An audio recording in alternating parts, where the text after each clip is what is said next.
মাত্র ৮০ টাকা বেতনের এক সাধারণ জুনিয়র ভিজুয়ালাইজার, কাজ ছিল বইয়ের প্রচ্ছদ আঁকা আর বিজ্ঞাপনের লেআউট করা। ১৯৪৩ সালে ব্রিটিশ সংস্থা ডিজে কিমারে কাজ শুরু করা সেই তরুণটি একদিন বদলে দিল বিশ্ব সিনেমার মানচিত্র। গল্পটা আমাদের প্রিয় মানিক বাবুর, অর্থাৎ সত্যজিৎ রায়ের। শুরুটা ছিল তুলি আর রঙে। জিম করবেটের ম্যান ইটার্স অফ হুমায়ুন থেকে নেহরুর ডিসকভারি অফ ইন্ডিয়া, বিখ্যাত সব বইয়ের প্রচ্ছদ আঁকতেন তিনি। এরই মাঝে কাজ শুরু করলেন বিভূতিভূষণের মাটির ভেপু নিয়ে। বইয়ের পাতায় পাতায় তিনি যে স্কেচগুলো করেছিলেন সেগুলি পরে বিশ্ববিখ্যাত সিনেমা পথের পাঁচালীর এক একটি আইকনিক শট হয়ে ধরা দিয়েছিল ক্যামেরায়। ১৯৫০ সাল অফিসের কাজে লন্ডনে গিয়ে ৩ মাসে দেখে ফেললেন গুনে গুনে ৯৯টি সিনেমা। কিন্তু একটা ইটালিয়ান ছবি বাইসাইকেল থিভস দেখে হল থেকে বেরোনোর সময় তিনি বদলে গেলেন চিরতরে। স্থির করলেন এবার কলম আর তুলি নয়, তিনি ধরবেন ক্যামেরা, বানাবেন সিনেমা। হলিউড যখন এলিয়েন নিয়ে তেমন কোনো কাজ করেনি, তার আগেই ১৯৬২ সালের ছোট গল্প বঙ্কু বাবুর বন্ধু অবলম্বনে রায় লিখেছিলেন দ্য এলিয়েনের চিত্রনাট্য।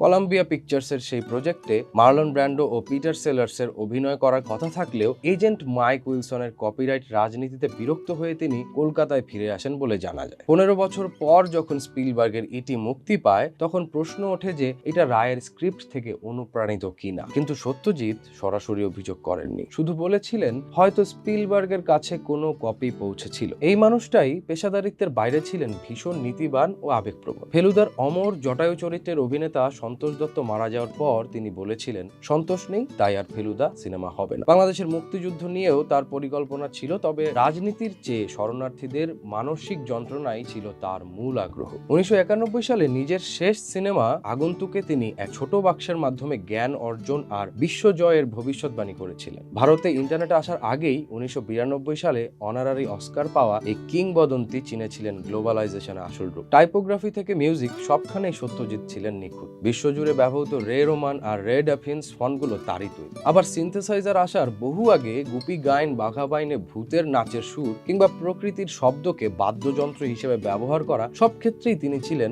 সময়ের চেয়ে যোজন যোজন এগিয়ে। বিজ্ঞাপন সংস্থার সেই ভিজুয়ালাইজার আজ কেবল একজন পরিচালক নন, তিনি বিশ্ব সংস্কৃতির এক অমূল্য রত্ন। শুভ জন্মদিন মহারাজা, শুভ জন্মদিন সত্যজিৎ রায়।